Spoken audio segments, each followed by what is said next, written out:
नमस्कार, आप देख रहे हैं पीएम टीवी इंडिया न्यूज़। मेरा नाम हेमेंद्र है और हम जहाँ पे हैं वो है बीजेपी कार्यालय और वहाँ पे हम जिनसे बात करने वाले हैं, आज जो प्रोग्राम है वो है हमीद जी जो हैं वो प्रदेश के अध्यक्ष दोबारा से बनाए गए हैं, उसी के कार्यक्रम में जो जुड़े हैं हमसे।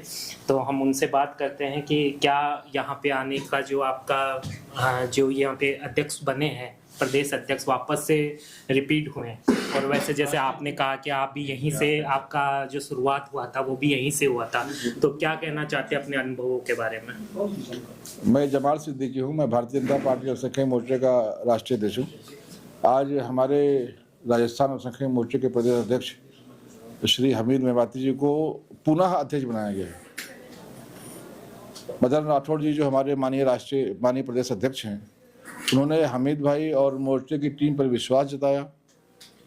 माननीय प्रधानमंत्री श्री नरेंद्र मोदी जी ने, माननीय मुख्यमंत्री श्री भजन लाल शर्मा जी ने जो विकास की गति को बढ़ाया है राजस्थान में, भारतीय जनता पार्टी का सबका साथ, सबका विकास, सबका विश्वास, सबका प्रयास, इस नारे को नीचे तक पहुंचाने में जो मोर्चे ने प्रयास लगाया था, शुरू किया था, उस प्रयास को फिर से आगे बढ़ाने के लिए हमीद भाई को जिम्मेदारी मिली है।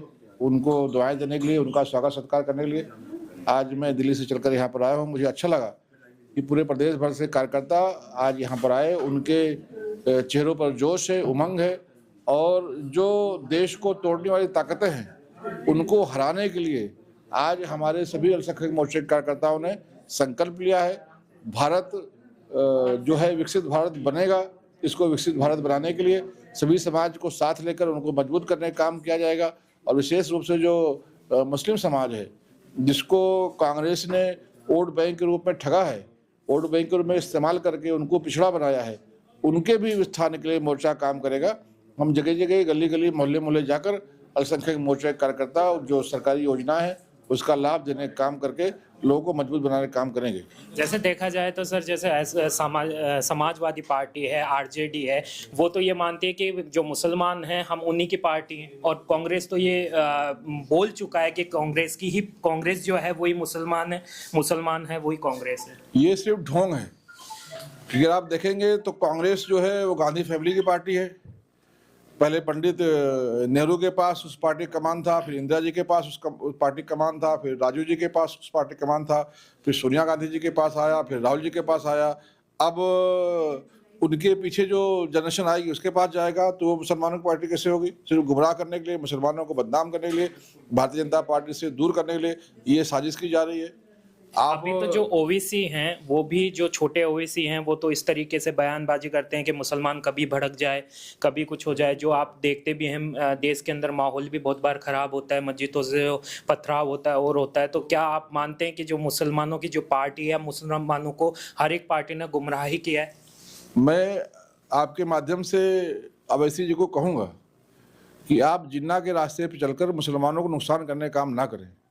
आपके माध्यम से मैं मुस्लिम भाइयों से अपील करूंगा कि एक बार आपने जिन्ना पर भरोसा किया था, ये जिन्ना का जो जिन है वो असदुद्दीन ओवैसी में है, ये जो जिन्ना का डीएनए है वो असदुद्दीन ओवैसी में है। आप उसके बहकावे में आकर फिर से सही रास्ते से भटकने का काम ना करें, क्योंकि ये इस देश का नुकसान, मुसलमानों का नुकसान सबसे बड़ा जो हुआ है वो पाकिस्तान का जो बंटवारा हुआ है उससे मुसलमानों का नुकसान हुआ है। फिर से ये ओवैसी बांटने के रास्ते पर मुसलमानों को लेकर जा रहा है। अब देश बटेगा नहीं, अब जो इस कोशिश में रहेगा वो टूटेगा और वो समाज से टूटेगा, वो इस देश से टूटेगा और ये विकास के रास्ते से टूटेगा तो कमजोर होगा। जो कह रहे हैं वो तो बात सही है सर, मगर एक चीज देखा जाए तो महाराष्ट्र में जो सीटें हैं ओवीसी की वो बढ़ी है अभी के वाले चुनाव में। नहीं, ये गलत संकेत है, क्योंकि ऐसे ही धीरे धीरे जिन्ना भी बढ़ा था और जिन्ना बढ़ने के बाद क्या किया, इस देश का बंटवारा किया, इस भारत माता के को टुकड़े किया और इस्लाम के नाम पर पाकिस्तान बनाया। लोग जो वहाँ गए उनकी हालत को देखो, वो आज भी आर्थिक रूप से कमज़ोर है, आज भी वहाँ दहशतगर्दी चरम सीमा पर है, आज भी वहाँ मस्जिदों में बम फटता है, आज भी वहाँ के नागरिक सुरक्षित नहीं है, महंगाई जो है वो लोगों को भरपेट खाना नहीं दे पा रही है। तो ये जो हमने देखा है वो हम इसको पहले समझ गए थे। जो भारत के मुसलमान हैं ये समझ गए थे कि इस्लाम के नाम पर जो मुल्क बन रहा है वो कामयाब नहीं होगा। इसलिए हमारे जो पुरखे थे वो पाकिस्तान नहीं गए, हम यहाँ इसलिए रुके क्योंकि यहाँ हम अपने बड़े भाई के रूप में हिंदू को देखते थे, हमें भारत माता की जय में कोई विरोध नहीं था, कोई परेशानी नहीं थी। हम वंदे मातरम गाने वाले लोग थे, इसलिए हम यहाँ रुके। हेमंत विश्व शर्मा जो हैं वो भी इस तरीके की बयानबाजी करते हैं। कभी कभी ऐसा लगता है कि जो मुसलमानों के लिए जो बयानबाजी करते हैं वो, तो ऐसा लगता है कि कहीं ना कहीं बीजेपी भी गलत बयानबाजी कर देती है। देखिए, हेमंत विश्व शर्मा को जो आसाम के लोग हैं वो निपटेंगे। अगर उनको वो बयानबाजी पसंद है तो उनको चुन कर देंगे, नहीं पसंद है तो वो चुन कर नहीं देंगे। हमें अपने अपने प्रदेशों की, अपने अपने जिलों की, अपने अपने शहर की चिंता करना चाहिए। हमें ज़्यादा चिंता करने की आवश्यकता नहीं है। आज मैं देख रहा हूँ कि माननीय भजन लाल शर्मा जी के नेतृत्व में राजस्थान में मुसलमानों का विकास हो रहा है।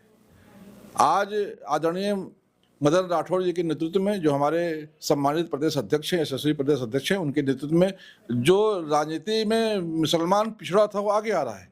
आज हम देख रहे हैं कि किस प्रकार से मोर्चा मजबूत हुआ है, किस प्रकार से एक छोटे से कार्यकर्ता को दूसरी बार हमीद भाई के रूप में, दूसरी बार जो चाय बेचने वाला कार्यकर्ता था, जो स्टेशन पे चाय बेचता था, वो दूसरी बार उसको अध्यक्ष बनाकर गरीबों को, युवाओं को, शिक्षित लोग, रोजगार बेरोजगारों को भी आगे लाने का काम किया है। क्या आप जो हमीद भाई जो यहाँ पे प्रदेश अध्यक्ष हैं, आप उन्हें क्या ये संदेश देके जाएंगे कि जो आने वाले वक्त में राजस्थान में अभी चुनाव होने वाले हैं, पार्षदों के भी होने वाले हैं और सरपंच के भी चुनाव होने वाले हैं, तो क्या ज़्यादा से ज़्यादा जो मुसलमान भाई हैं उनको टिकट मिले भाजपा से? मैं आपके माध्यम से ये देश प्रदेश भर के मुसलमानों से कहूँगा, जो भारतीय जनता पार्टी में कार्यकर्ता हैं, कि आप आसान राजनीति ना चुनें।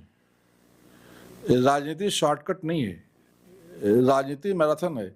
आप पद लेकर घर में ना बैठें, आप पद लेकर जनता के बीच में जाकर समर्थन हासिल करने का काम करें। क्योंकि भारतीय जनता पार्टी में हाईकमान टिकट नहीं देता है। भारतीय जनता पार्टी में जो जनता है, क्षेत्र की जनता आशीर्वाद के रूप में हमें कमल का फूल देती है, और फिर वही फूल भारतीय जनता पार्टी का हाईकमान उम्मीदवार के हाथ में देता है। मैं आपके माध्यम से सभी कार्यकर्ताओं से अपील करूंगा कि संगठन के रूप में हम बहुत मजबूत हो गए हैं।